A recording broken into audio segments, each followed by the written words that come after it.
Hello, I'm Guy Pratt. And I'm Gary Kemp, and we're getting ready for the next Rockonteurs Live. Join us at the iconic Battersea Power Station in London for a special screening of Quadrophenia, greatest youth cult movie ever made, followed by a recording of the podcast where our guests will be director Frank Rodham and the star, Phil Daniels. Yep, it's happening on February the 22nd. Tickets are now on sale. Go to thecinemainthepowerstation.com. A celebration of British classic Quadrophenia. See you then.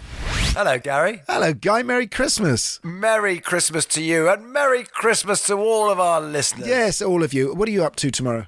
Nothing. I haven't bought you a present, you know that. Bought you nothing. You never do. You never do, Gal. You never get me a present. No, I'll be doing, I don't know, something vaguely Christmassy. I like doing things on other days around. Do you know what I mean? But it's different for you, well, Gal. You still got children at home. We folk. I love the build-up to Christmas. I really do. I love that sort of, the vibe. And I have felt Christmassy. I think, I had a little party at my house and that got me in a Christmassy mood. That was the gateway, really, for me. It's like a gate. Yeah, it's very much your Christmas party is very much a gateway, Joe. And I must say, what an amazing party it was. We now realise that the real reason that we've been doing Rockonteurs for the last few years is so that Gary can harvest celebrities for his Christmas party. But we had a few celebrities that we would love to have on. They were there, and we still can't twist their arm, can we? That's right. Yeah, we tried that. Yeah, again, this is the other reason for you throwing your party is in the hope of luring people onto Rockonteurs. Of course, Rockonteurs is the centre of my existence, as it should be. It should be. And our guest today. I mean, there's none more Christmas, really, is there? None more Christmassy. Well, there's only one or two who would be equally Christmassy, one of whom we've had, which, of course, is Noddy Holder. But this is, nothing says Christmas special more than our guest. Yeah, more than our guest. I mean, what a fantastic history. I mean, 3 legendary bands, all sorts of stuff. Yeah, and 20 singles in the UK charts. Come on, Bill, come on. Three UK number ones. But, when you... Oh, and of course, Rock and Roll Hall of Fame with ELO in 2017. That was nice, by the way. Don't you think that was nice, considering... I mean, because that's not... that one album, which is brilliant, by the way, and I would recommend anyone go and listen to the first album, which is the Electric Light Orchestra. Yeah. But that's not what hit, that's kind of not what got in the Rock and Roll Hall of Fame, is it? Do you know what I mean? Yeah. So it's great that he got in on that. He got embraced in that by Jeff Lynne. Yes. Well, they were so important together, but of course, obviously, Jeff wasn't there when Roy started in The Move, and there's tons of such good music from The Move. I mean, such good music. It's been a great rabbit hole, and really fun, and really well produced, and it was that legendary duo of. It was Danny Cordell, wasn't it? That's right. And Tony Secunda. Tony Secunda. But anyway. It's easy for you to say, isn't it? And to stay safe. I used to know his brother, actually, Danny Secunda. He used to run Track Records. Do you know his wife, Chiquita, was the one who first put the glitter on Mark and David's face? Do you know that story? So Chiquita Secunda. Chiquita Secunda. How dare you? So they were at a party, and I think it was the night before that Mark was going to go on Top of the Pops for the first time. And she got some glitter from her makeup. She put it under his cheek and said, "Why don't you go on like this?" And of course, David saw that happening. He was at the party. He was at the other side of the room, and he came running over and he said, "Glitter me too," sort of thing. And glitter me too. That's brilliant. That's our new battle cry. Yeah, I tell you, they'll shoot me first with my pantaloons. Anyway. Yeah, so yes, there's lots to talk about. There's The Move, there's Electric Light Orchestra. Oh, and he had a band called Wizzard, right? Who went on to do all sorts of other stuff as well. He produced lots of other people, did all sorts of other things. He's brilliant. Yeah, big story. Let's get him on. Welcome to the Rockonteurs. Okay, guys, I'm ready. That's a big tune for sure. I actually wrote that originally for Tina Turner. Of course, I had gone and found Joni Mitchell down in Florida and brought her back. I've listened to a few of them and they've been really good, man. I'm sitting in the back of the car coming into London. They're brilliant. That caused a big problem in the band, actually. I was having too much fun. Thank you guys for still being around, still making music, still being into it, and doing this podcast. It's fabulous. Well, I get the feeling that us three should go for a pint. That's what I think. I'm in a band now. It's called Roxy Music. You know this thing about the 10,000 hours of experience? Oh, yeah. Get good at something. When we recorded Arnold Lane, we'd done about 50 hours. The Rockonteurs podcast with Gary Kemp and Guy Pratt. Keep on rocking! Greetings. Yes, you're on the phone. Haven't got you at a bad time, have we? What's talking to you lot? Hello, mate. Greetings. Look at that. Hi, Roy. I'm Guy. Delighted to meet you. Hello, Guy. Hi, Gary. Hello, mate. Nice to have you on. Thanks for doing this. We bumped into each other, didn't we, in the Peak District?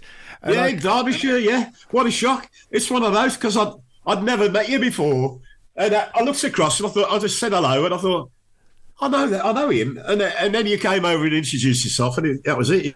Yeah, yeah. If it was in London, I'd have known you straight away, but being up there, I didn't, Exactly. It's like somebody not wearing the uniform, you know what I mean? So what, were you both out walking or something? No, we were in a hotel in the Peak District. Gary might have been. I wasn't, definitely. yeah.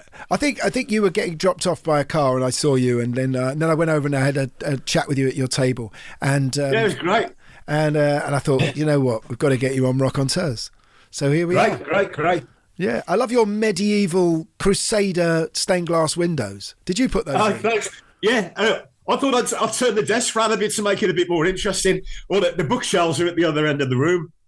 They're usually at the back of you. And is that the shovel guitar, the spade guitar? Oh, yeah. Look at that, you see? Eagle eye. For those of you listening on radio, I'm just showing them the spade guitar. Look at that. Fantastic. So it's a guitar that looks like a spade. What made you think of that? Well, I did a drawing of a Spear and Jackson shovel, and put some. Sorry, say that again. Put some tuning pegs and pickups on it. And I thought, well, that looks great. So I gave it to John Birch, and he made it. Here's another one, Wally. There, I'm just changing the strings on it. It's a double neck. Hang about it. It's a double neck Fender Strat. I've never seen one of those. That. Wow. And it's a guitar at the top and a 6-string bass at the bottom. Wow. Fantastic. So, and has it got an ice maker in the back? But David Gilmour's got a double neck Strat, or he had it, because he basically had this piece. He said somehow he ended up with this piece of mahogany, and he just had it hanging around, didn't know what to do with it. So he thought, actually, why don't I get a double neck Strat? So he had a double neck Strat made, and he put it on. So it was so heavy. Oh yeah, that is yeah. It looks when I look at it though, it makes me feel like it needs to go in for a 16-hour operation in a German hospital or something. be separated. Bit like myself. But with was the spade guitar at the same time as the yob guitar? Was that a 70s thing? Yeah, it was. Yeah, John Birch used to make a lot of guitars. That's right. Yeah. Great. He was a bit of a lad though, John Birch, because I only found out later. Because like in those days, he didn't take much notice of your guitars and that. I mean, the one that I had that my parents bought me, which was originally Flamingo Pink, I think it was called, and it sprayed all sorts of colours because it was a thing to do in those days. Yeah. And I really wish I hadn't.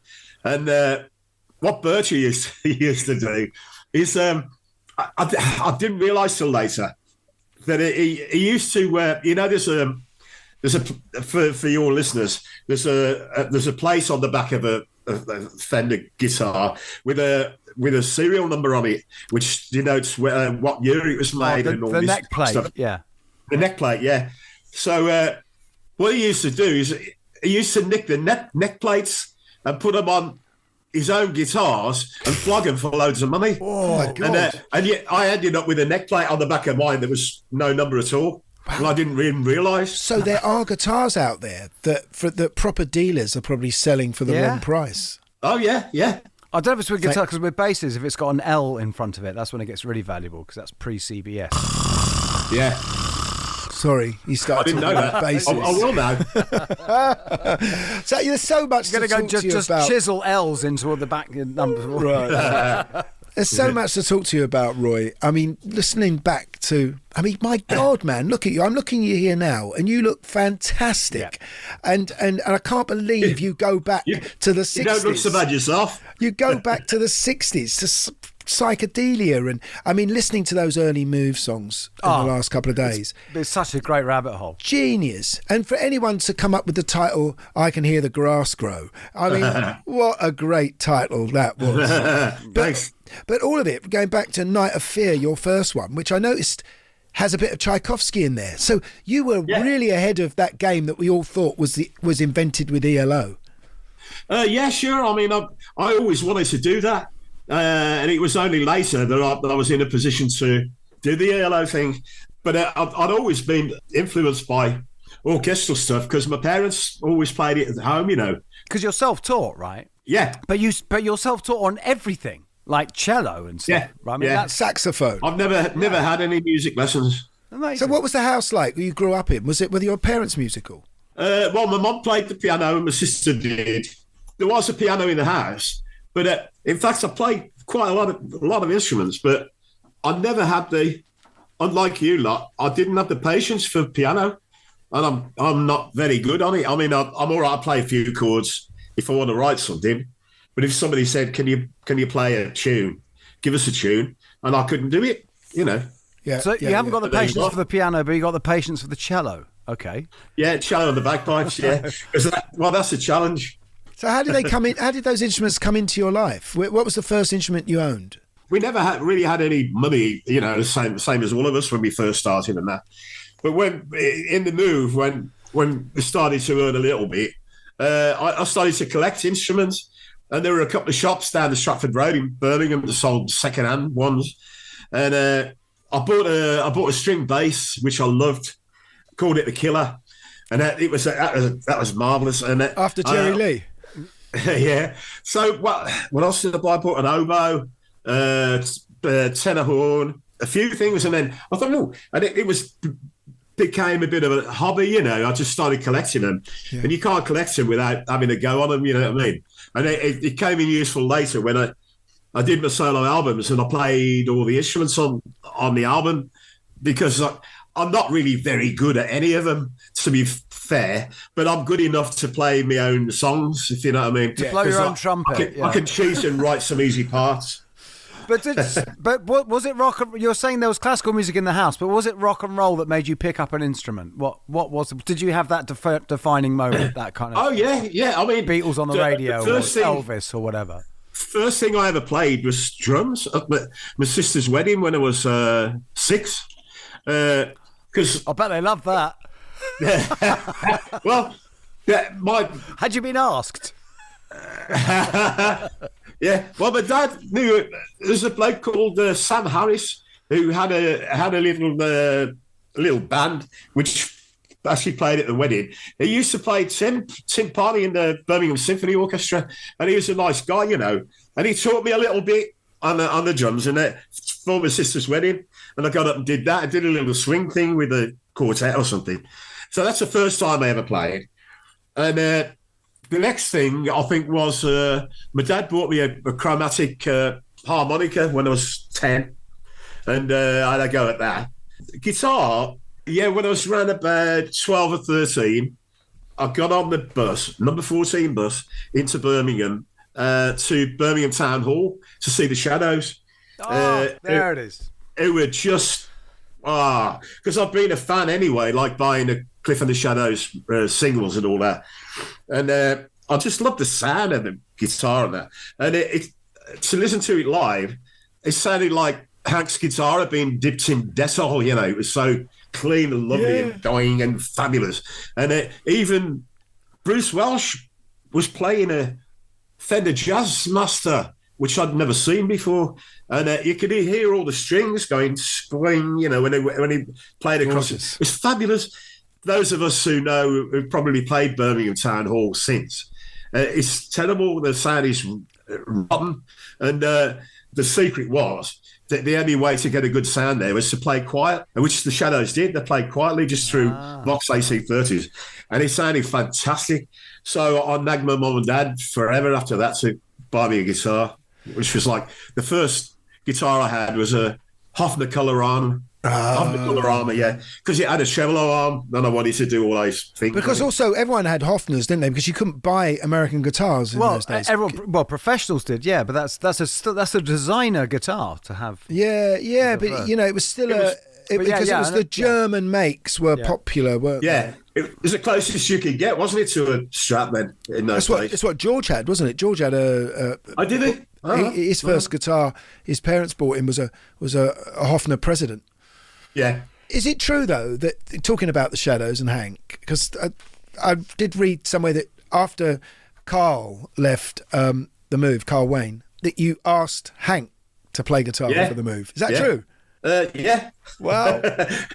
What did he say? He politely said, "Well, I'm doing all right, thanks." I'd always been a big fan. I didn't ask him, but I suggested it, and. But he actually invited us round to.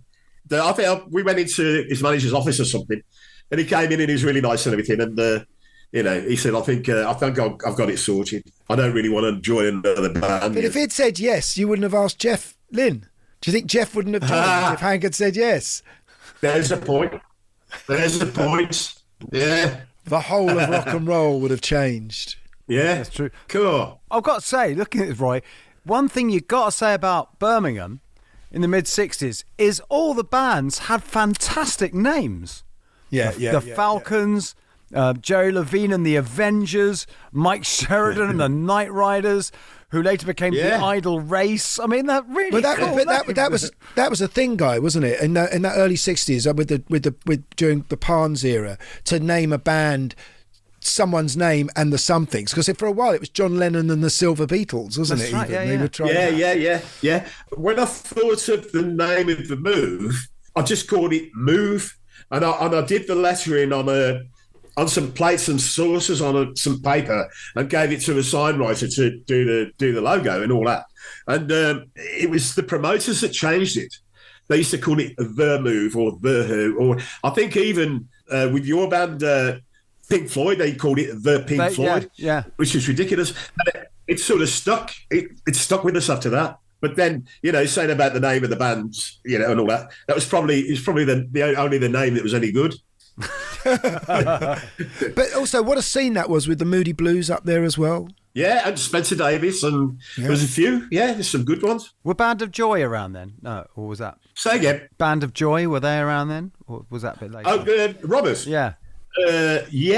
But they sort of moved in different circles somehow. He was more doing the bluesy clubs and that kind of thing, whereas we were doing things like the Plaza and all that. Just local ballrooms kind of places. Did the Move start as a sort of psychedelic band? Did that come out of your influence? Come out of Sgt. Pepper's, or was it to do with Moody Blues? That big album that they made, Days of Future Past. Oh, that was later. What were the influences? It wasn't influenced by the Moody Blues or any of that. I mean, we used to play all of the Move used to play in separate bands in Birmingham, and we used to congregate at a place called the Cedar Club. Because in those days, that money was crap everywhere, and the only way you could make any money was to do what they called a double. So you go and play first at the ice rink, and then do the double at the Cedar Club or another club. So you did 2 gigs in one night. And that's hauling your amps around and everything. Oh yeah. None of us had much of a life apart from that. So if we had a night off, we'd go down the Cedar Club anyway, even if we weren't playing, just to take the mick out of the bands that were on, kind of thing, And we got chatting about stuff, and we were all pretty fed up with being a human jukebox and just doing the chart stuff and that kind of thing, which we did. We all did Beatles covers and all that kind of stuff.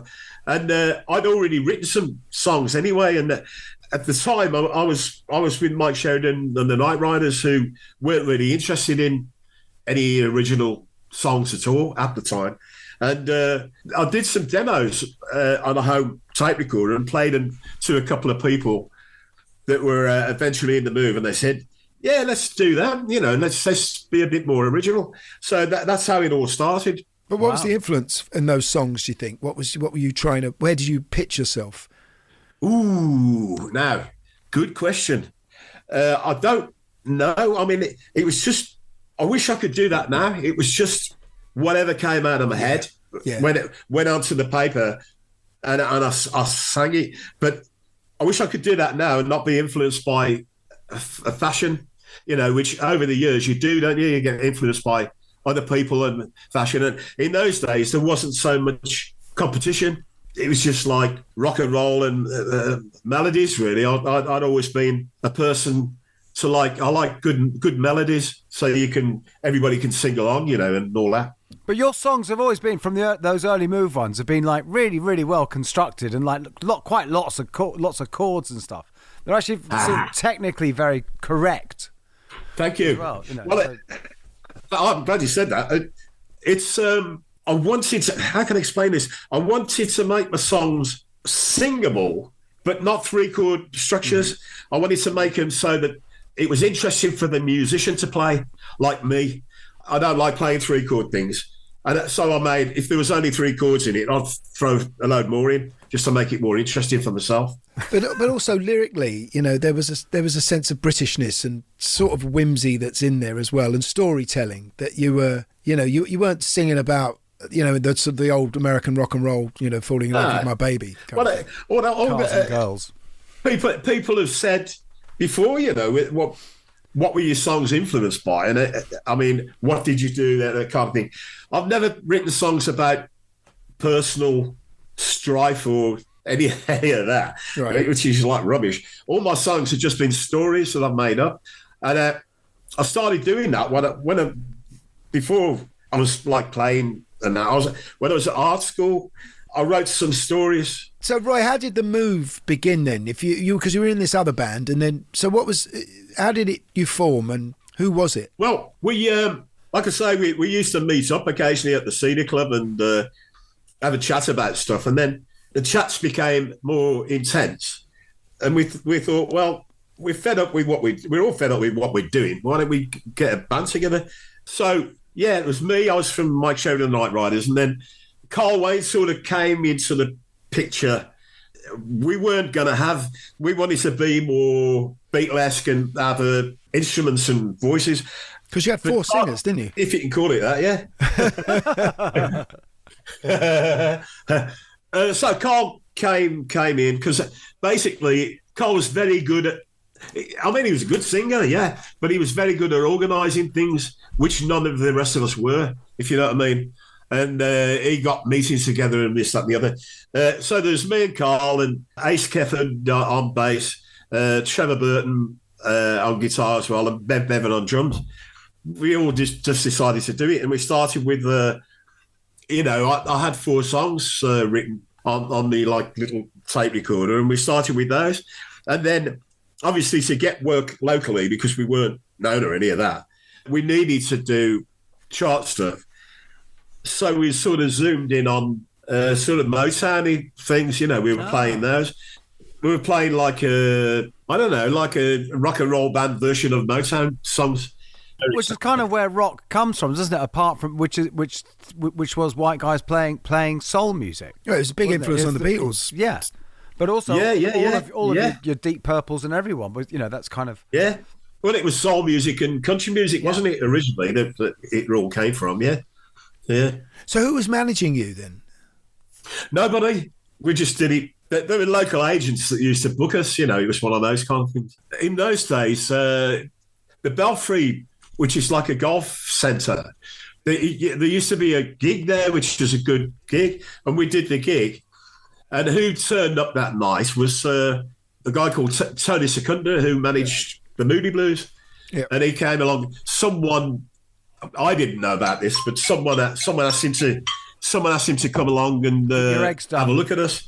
And then he thought we were really good, and he wanted to take us to London and put us on the pavements, of gold kind of thing. Because we were talking earlier, Guy and I. Tony Secunda's wife was what did I say? Chiquita Secunda.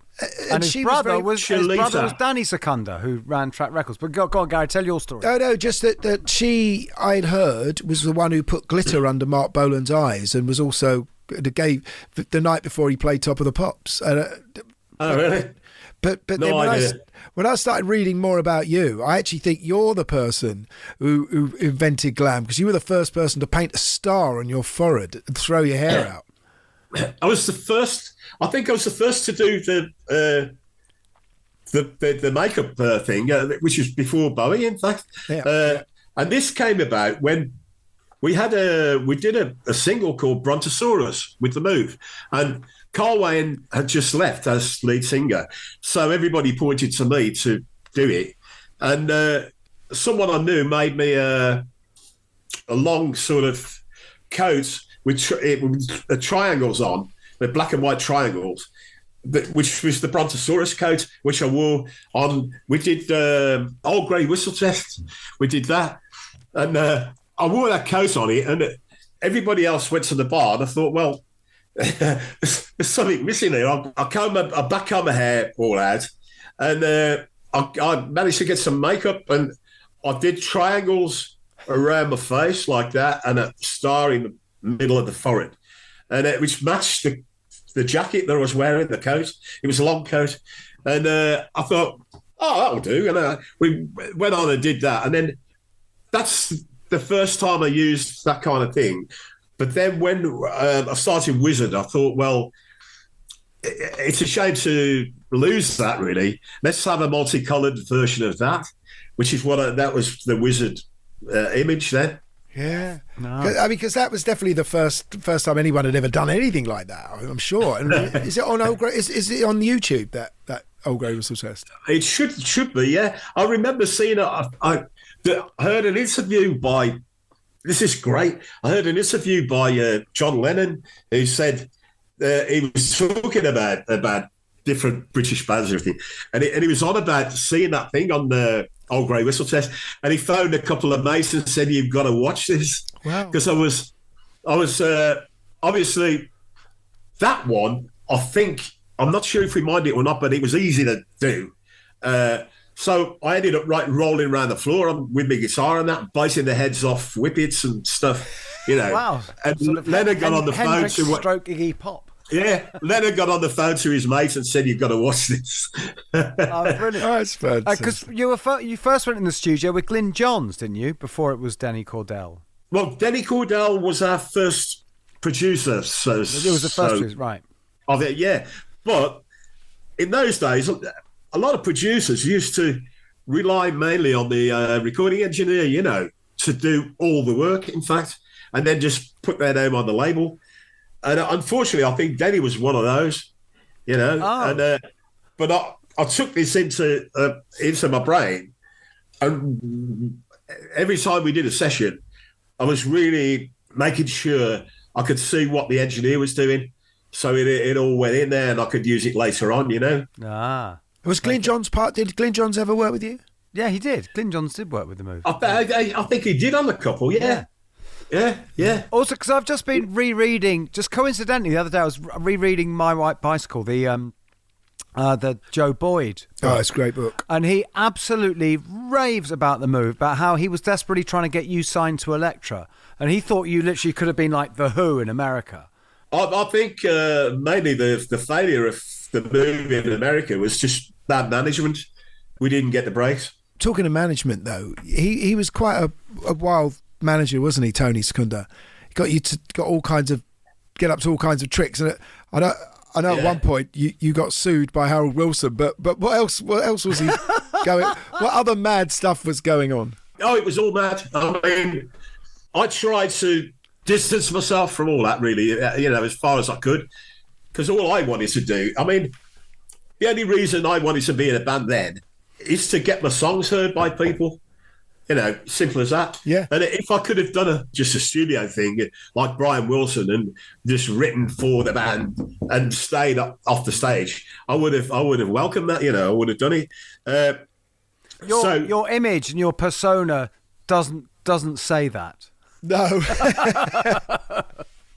But in saying that, he hides. I'm covering all that with bullshit. It's it. Exactly. Yeah. But Tony came up with some wacky ideas. I know that one of the things that I think probably upset Carl. I don't know, but you ended up being sued by Harold Wilson because you'd created some postcard of him and Marcia Williams in bed. What was? I can publicise this now. Yeah, you have the scoop. It was a publicity postcard for Flowers in the Rain with the Move's name on, and it had a cartoon of Wilson with his secretary, which was libelous. And Secunda knew the right people. I mean, I knew nothing about it, full stop. There were people around that Secunda knew that actually posted the postcards in the right letterboxes. Anyway, the next thing we knew, we were summoned to the High Court and we were getting sued for it. And Secunda thought, oh, great, bit more publicity. But what happened in the end, we arrived for the thing. They wouldn't allow us. I think Secunda must have done a deal with someone before that. And they wouldn't allow us in court to state our case because none of us really knew much about it. I knew absolutely nothing. I think Carl knew about it and he advised Secunda not to do it. And anyway, we arrived at the Old Bailey. It was all on the front pages. So Secunda was going, yeah, great, and all this. So what it was, if I could have got in there and said my piece, I could have said, well, I knew absolutely nothing about it. But the result was they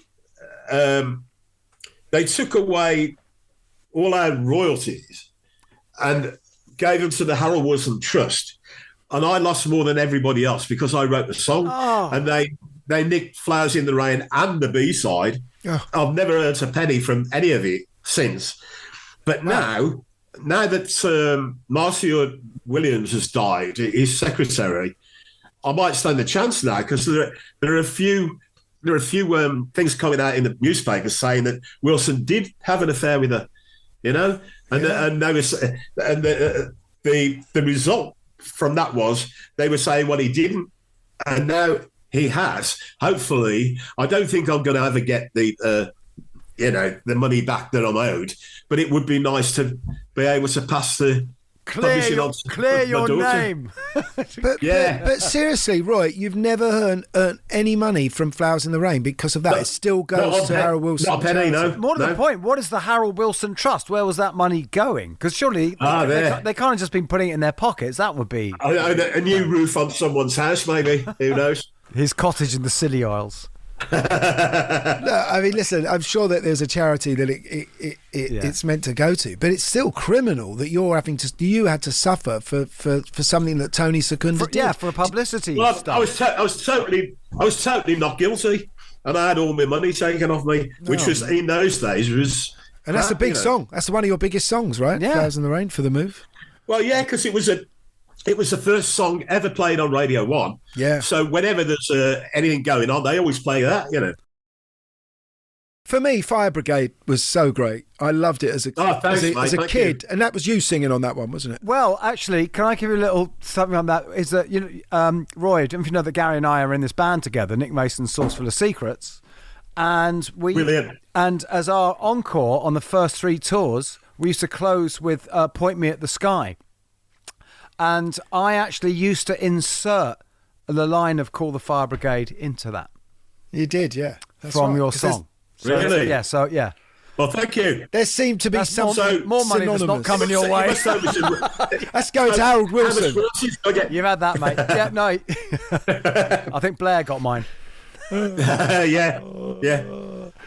But a great song, and just fantastic. I mean, production as well. I mean, that was really what was starting to come out in the Move. This kind of really ornate, cinematic style of producing that was with strange instruments here and there. And that great thing, and parts jumping out. That's the thing I love. There'd suddenly be a guitar part just for a bar that's like way louder than everything else. Well, we used to take a lot of care in those days on mixing and that kind of stuff.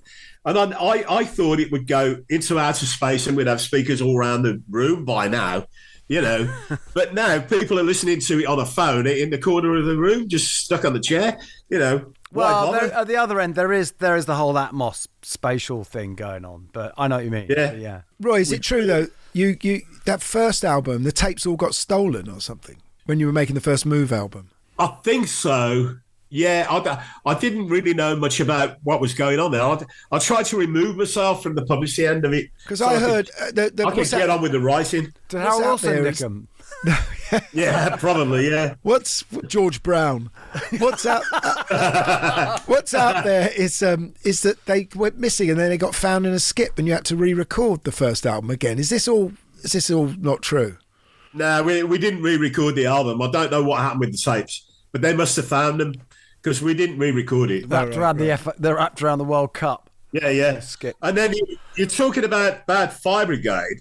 I went down to Olympic Studios in Barnes, and we were supposed to be having a producer there mixing it, which I won't name names, but he didn't turn up. So in the end, I did it myself. I didn't get any credit on the record, but I did it myself, and that was the first time I actually got into producing properly, because me and the sound engineer had a lot in common, and it worked really, really well. Did Carl Wayne leave at the same time as Tony Secunda and Jeff Lynne arrive? Is that how it happened? Because you went from the fire into the frying pan. You ended up got rid of Tony Secunda and got Don Arden. Yes. Oh God, thank you. Thanks for reminding me. Yeah, good God, he was a disagreeable character, if anybody was. And the thing is, never heard that. Yeah, and the thing is, how can I explain this? Our previous manager, who wasn't Secunda, it was somebody else, actually sold us to Arden when we were number one in the charts through Blackberry Way. So Arden never, ever had to do anything to promote us. We were already there, if you know what I mean. Wow. And I didn't know at the time, and otherwise I wouldn't have done it. And we were signed up, and not good. But that's the story of bands in those days, wasn't it? They're sort of like treated like cattle. Yeah, it's basically human trafficking, isn't it? I mean, it's... Oh, say no more. Good line, I'll use that. But when did Jeff come in, and why did Jeff come in, and how did that happen? Well, I'd had the idea for an ELO type thing for a few years before that. And I was writing material that suited it. And the rest of I was in the Move at the time, and the rest of the band thought I was nuts. So... That's right, because you'd started putting cellos and stuff on Move songs, hadn't you? You'd been trying to incorporate that. Yeah. I bought myself I used to buy instruments, like I said before. I bought myself a cheap Chinese cello, and that worked really well on recordings, because I couldn't have called myself a good cellist, but it sounded more I Am the War, I see. Yeah. You know what I mean? A bit more scrapey than any proper cellist. And it worked great for rock and roll. Anyway, I was originally with Mike Sheridan and the Night Riders, who changed their name to the Idle Race. And then Jeff joined them after I left, kind of thing. I knew him through that, really. And I knew he was a good songwriter. He'd been writing stuff for them. And the idea I had for ELO, I thought, well, it would be nice to have two people doing the chores rather than just me. Yeah. And I got in touch with Jeff, and we were both Birmingham City supporters, unfortunately. And we went down to a couple of games and met at the pub a few times after that and had a chat about it, And Jeff was really interested in it. The only way that we could get it together was for Jeff to join the Move at the end of the day. So when Carl had left, Jeff joined. He joined the Move towards the end, and we did a couple of albums. And then Jeff and I started working together more in the studio, which is great. That's how the ELO thing started. Jeff came along with a sort of a skeleton idea for a song, which ended up as 10538. Oh, fantastic! Which is a single fantastic song. The single we had. So he didn't have a title for it at the time. We were working at a studio at Phonogram Studios, where all the traffic is. Because I always wondered where 10538 came from. Go on. That's how it started, yeah. We did the backing track there as the Move. We were mucking about, and I'd got my cheap Chinese cello hanging about. we're playing the track back, and I started playing like Jimi Hendrix riffs, like on the cello. And Jeff said, "Wow, that sounds great. Let's record it." So I got in there and ended up putting about a dozen bloody cellos on it, playing all different things, and that was the birth of the ELO. I mean, we loved this. Me and Jeff at the time. It sounded different, orchestral, but rock and roll. It sounded, really great. Just mentioned Hendrix, and of course you toured with Hendrix. Yes, and with Nick Mason. Yeah, we did. Yeah, it was. I don't know. Originally, a Hendrix moved to it because Hendrix had only just come into Britain and started working. What was that like when you first? By the way, what was it like first seeing Hendrix? Was it just seismic for everyone or for you? Brilliant. Yeah. It was great, and it was great. When we did the tour with him. I mean, when he was sober, he was a really nice man. I mean, he was the one that stood up if a woman came in the room, but having that American thing about him. When we were doing the tour, we played somewhere it was a coastal town down south, either Southampton or Portsmouth or one of those kind of places, in the city hall. And I went out, we'd done our sound check, and I went out to get a sandwich. And when I came back, Hendrix was doing the sound check, and they were playing I Can Hear the Grass Grow, the Jimi Hendrix Experience. Wow. And I was going, that'll do. It was absolutely great. I was knocked out, Oh, I wish there was a recording. I went up, by the side of the stage. When he came off, he said, sorry about the lyrics, man. He said, I made them up. He said, I just love the guitar riffs. So that was great. Did you tell me you tuned his guitar up, Roy? Did I forget that wrong? Oh, yeah. A couple of times, yeah. There was our roadie, the Moves roadie, had left us, a guy called Upsy, and he was working for Hendrix when we did the tour. And this is before the days when you could get guitar tuners that you could clip onto your guitar and do all that kind of stuff. Whoever was tuning Hendrix's guitars was ill or something and wasn't there. And there was a guy, what was his name now? There's a tour manager called Jerry Stickles. And he said, how can we get to tune Jimmy's guitar? And obviously said, Woody will do it. He said he's got a few of his own to do. So I was happy to. And it got me out of the dressing room with the other people, And I was in a little room with a tune-up amp with a few guitars. It was great. I loved it. Absolutely loved it. What was Sid Barrett like? Did you? Because Sid was on that tour, wasn't he? I think you mentioned that when we met up before. To be fair, we used to, depending on what everybody else's gigs were, we used to go on a coach, quite a lot of us. And I don't remember Sid being on the coach, to be fair. I remember Nick Mason being on the coach. And I got quite friendly with Nick because he's a fellow Brummie, isn't he? He was actually he's actually from Birmingham. Oh, was he? He was, yeah. Blimey, he didn't admit to that. So anyway, I bought this jacket from, like a floral jacket from, there's a store on the King's Road in London called Granny Takes a Trip. Yeah. Oh, yeah. They used to make a lot of They used to make a lot of stuff for the Rolling Stones and all that. So anyway, I got this jacket, which I was wearing. And I was talking to Nick about it, and then I got to a gig towards the end of the tour, and he'd been and bought the trousers, the matching trousers for my jacket. So we had a good laugh about that. You didn't take turns wearing it as a suit. No.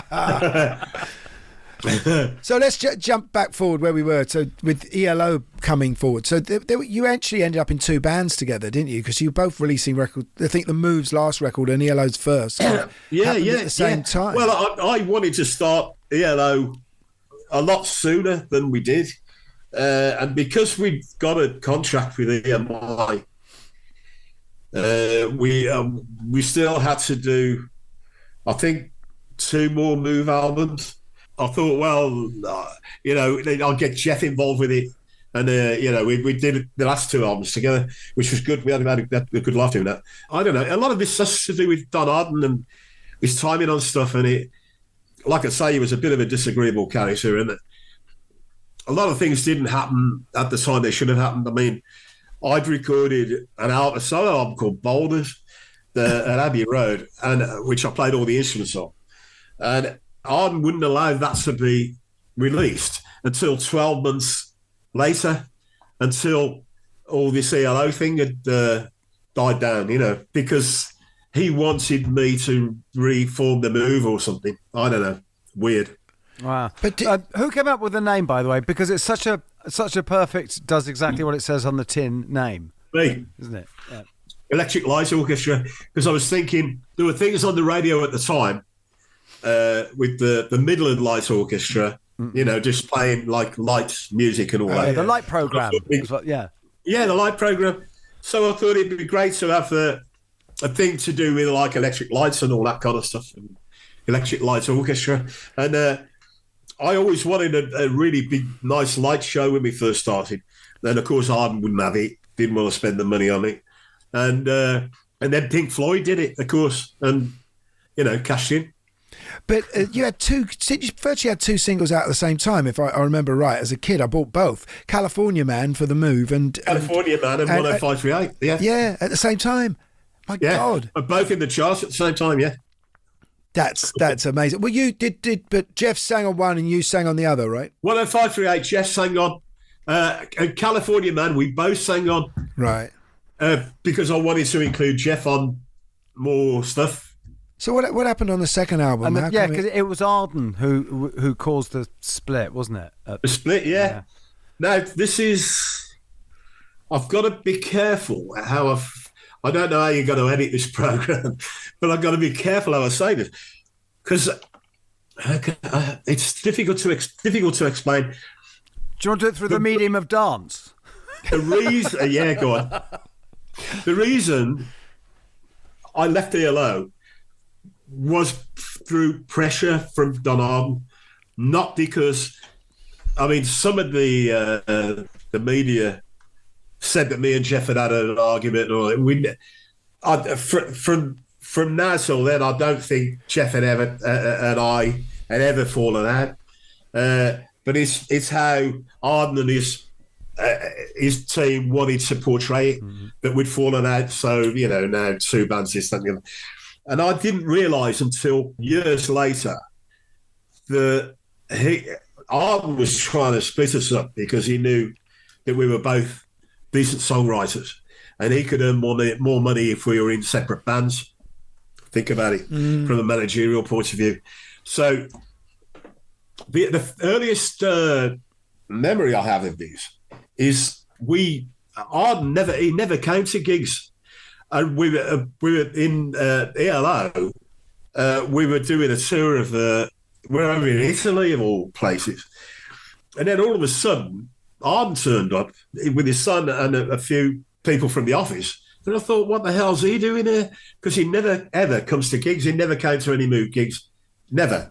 And I wondered, there's something going on here. So anyway, in those days, my hearing was good in those days. I could have got a job on a submarine, you know what I mean? I think it was very good at hearing. And great line. We were walking down the street. We were walking down the street in Italy from the sound check, I think, to the hotel or something. And it was me and Arden side by side walking. He was chatting to me, and I was listening to what was going on behind. Jeff was behind me with a couple of people from the office. They were chatting, and they were spreading the shit like you wouldn't believe, saying, oh, Roy wants all the publicity and this, that, and the other, which is totally the opposite of what it was. Planting horrible stuff into Jeff's mind, if you know what I mean. And in those days, we were both only like early 20s. We never thought that somebody would have a plan like this. You would now, but we didn't now. And anyway, after the tour, things started to get a bit squiffy, if you know what I mean. And Arden rather than letting us have some time to write, and relieve things for a while. He put us straight in the studio. I went in there and how can I explain this? I went in there and I just had my Fender Jazz bass turned into a fretless. So I was really keen on playing it, like whizzing about on it and everything. And I thought, I'll try it on this really track. early. That's really early. That's what, 71 we're talking. Yeah. You're a pioneer there, Roy. So I was playing stuff like Pino Palladino plays now, if you know what I mean. Not as good, influenced but by that the kind cello. of sound. Wow. That sort of sound. I did it on this track. That in fact, it was a track that Jeff had written. And Jeff was being slightly grumpy about it. He says, oh, I don't like that. Yeah, that kind of thing. But I ended up putting the fretless bass back in the case. And I walked out of the session. And I went to meet a Mason Lane, Rick Price, who was the bass player in The Move, at the end of The Move. And he was the bass player in Wizzard as well. Good bloke. And I just wanted somebody else's opinion who knows stuff. And he was recording at Air Studios with a band there. And we chatted about it all. And I came to the conclusion that it would be the best idea to leave ELO before we actually fell out, which we never did fall out. And that's what I did. Right. And was Wizzard straight away on your mind? How long did it take before that happened?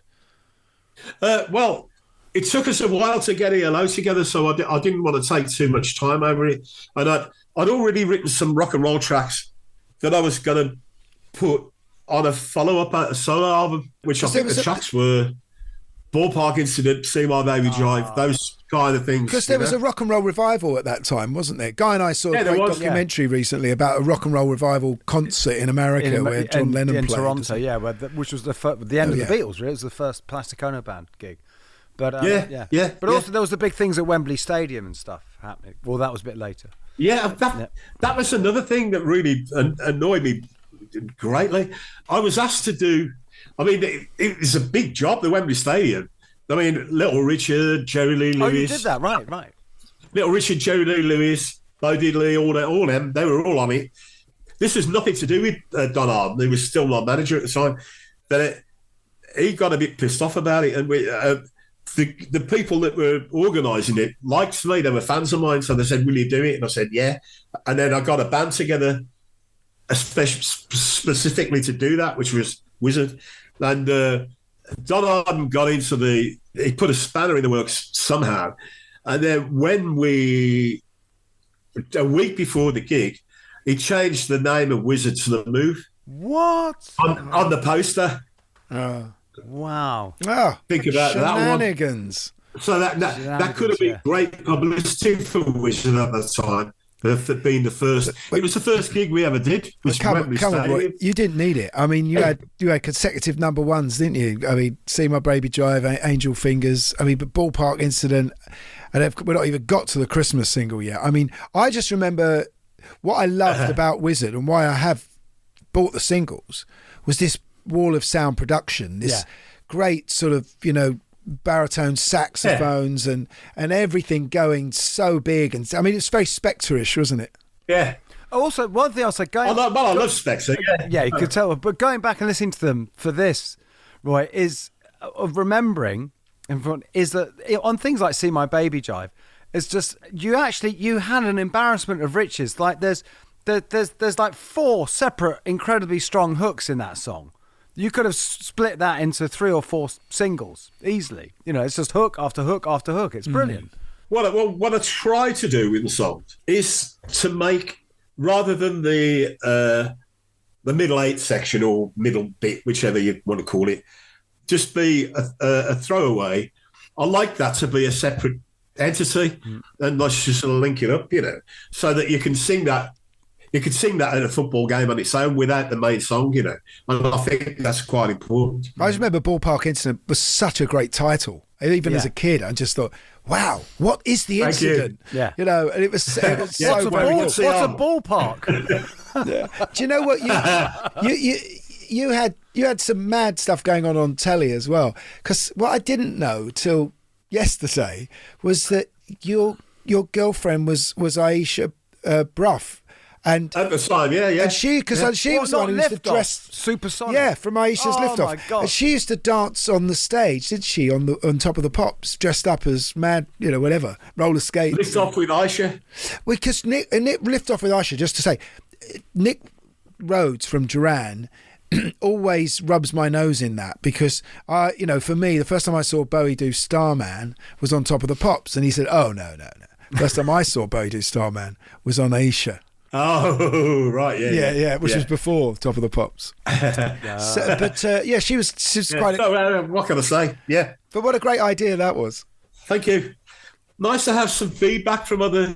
That really pleases me. That's great. Thank you. I mean, you don't have to say good things. Just say what you think, and it does help. We are. Oh, thanks. Yeah, I'll send you the check later. But what made you want to write a Christmas song? Send it to Harold Wilson. What made you want to write a Christmas song, Roy? Well, I was thinking this is around May of that year, I think it was. 73. And I thought, well, there hasn't been a Christmas hit for a long time, like a proper rock and roll one. They'd all been like weird comedy things, and I think the only one I could remember at that time was Brenda Lee rocking around the Christmas tree, the original one. And I thought, time for another. And so I started writing it round about then, and for a couple of months after that. I don't usually sit down and torture myself and write the whole song, because I'm too lazy to do that. I just write bits of it, throw them all in a folder, and then when I'm in the mood, I'll get them all out and finish it off, that kind of thing. So, yeah, and at that time, I hadn't got a clue that Slade or anybody else was going to be doing one, because I knew Noddy anyway. I mean, he's a good lad, he's Noddy, and he kept his cards close to his chest, and so did I. And so we went in to record it, phonogram again, and I got the roadies to go in early on the session and put two massive fans up in the corner and some blue lights, and make it really cold. And I phoned the band Method. And said, come along to the session, bring your overcoats and scarves and bobble hats, and they did. And they came along. And we actually recorded the backing tracks of that in the bloody freezing cold, and it was great. And we got into the atmosphere of it. I got the control room, fairy lights and the Christmas tree and all that, just to get into the thing of it. It went really, really well. And then around about 5 o'clock, I think 5:30, we all went for a break for a sandwich and opened the doors, and it was absolutely blazing sunshine, really put the mockers on it. This was in August. We recorded it. I suppose I used to live near Jamie Oliver. Well, I passed by his old house where he used to live. And at about August every year, they'd be wheeling in the Christmas trees, and you'd see all the Christmas lights inside his house. Yeah. So obviously they were filming the Christmas special. Yeah, I've still got my tree up now. There's nowhere else to put it. Because this is the burning question, Roy, which does need to be answered, and I think you may have just answered it there, which is, do you wish it could be Christmas every day? Not really. Do you know, Guy, I read a few years ago something about some people there are some people out there, who go to Disneyland every day, but there are some people out there who make Christmas every day. That really exists. It's a thing. They make Christmas dinner for themselves every day. Well, Barbara Mandrell, the country singer, didn't she? She was born on Christmas Day, and so in Nashville, I don't know if it's still there, but I saw it years ago. She had a Christmas shop that just sells Christmas knick-knacks all year round. There's a Christmas. There's one. They've got one of those in Derby. Yeah. I don't know how they make a living. Who goes in there? Who knows? Roy is very happy now. They're playing your record on the. Yeah, exactly. I bet they are. Yeah, I'll check. Thanks. It was fantastic that you got embraced into the Rock and Roll Hall of Fame. Yes. Yeah, brilliant. And that was through ELO, in fact, really. It was ELO that was doing it. And I went along to the do in New York just a few years ago, and I hadn't seen Jeff for years, and we got on absolutely fine, It was great. And it was great because they actually played live for the new ELO lot. and they had some pictures on the screen at the back with me on it, which is great. Which is good. But I was listening to your Annie Haslam album earlier. Yeah, that was a nice collaboration. How did that come about? That was great. Yeah, that was great. Yeah, a couple of things that were good on that. We did a version of "Going Home, Going Home," the Hovis advert, and I just treated myself to some balalaikas. Because a weird thing with balalaikas, they haven't got enough strings on to make a proper chord, so you have to have 3 of the bloody things and play them all together, and then it sounds like a proper jobbo. And I recorded loads of them, and it sounded like a balalaika orchestra. And we did that as a backing track. I love that. Okay, Roy, man after your own heart. I have a bass balalaika. Oh, right. It's how much do you want for it? Yeah, I thought you might. I've had it for so long, and it's enormous, and it's like the back of it. It's like a boat, it's like a rowing boat, and it's like a flying V. It's got a spike in it. You have to lift it up. And really? Yeah. Okay. Because apparently, and there are old CBS recordings, because the Russians did have balalaika orchestras, and there were literally like 100 of them going from balalaikas that big up to literally everything in between. Yeah, there's loads of them. Yeah, and they play with these really thick leather plectrums, and it's like everyone going, and it's a mad sound. Anyone who wants a relationship with Guy has to accept that the bass balalaika comes with you, doesn't it? Love me, love my bass balalaika. Good, well done. I wouldn't have it any other way. Roy, it's been absolutely fantastic having you on. You told me the other week that you've not been playing live, because you were out every single Christmas, weren't you? You and the Quo and various people, and do you miss that? Well, strangely enough, around about the time of the pandemic happened, it was 4 years ago, something like that. I was diagnosed with diabetes 2, which has left me with a few irritations, so to speak, that are not good for touring. And so, because I had the excuse not to tour anyway, because the theatres weren't doing very well at the time, to give it a miss for a while, I stopped doing it. And the only thing I miss, really, is the people. I've never really been into the travelling and all the other nonsense that goes with it, But I do love the people that I work with. But since then, I became friends with Alfie Bow, who's an amazing singer. Right. And he's invited me along to a few of his gigs, so I get up and sing with him. I mean, the problem with singing with somebody like him is the first thing that crosses your mind, I need some singing lessons. Because he's bloody marvellous. He's a really good singer. Roy, thank you so much for coming on. Thank you. That's total great honour. Thanks, lads. You've been in my record collection since I first started. It's been a great honour to have you on and been able to listen to all those songs again. Thank you very much. Thanks for inviting me. Ah, yeah. God, he looks great, doesn't he? I can't believe whatever he is, 70 It's quite something. imposing. He had with those 2 stained glass windows behind him. Crusaders type shields. Yeah, and he's got a bit of that look about him. It's so much though, isn't there? Man of Albion. But seriously, The Move and ELO and Wizzard, and just, gave a lot to music, has given a lot. Still is, probably. Would recommend to all of this, because it's been a great deep dive, because those Move records are fantastic, especially, and that first ELO album. Brilliant. And again, the Wizzard stuff it's like an embarrassment of pop riches. Well, on that first ELO album, there's my dog.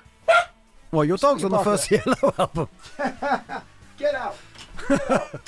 He's just gone down to attack an Amazon man.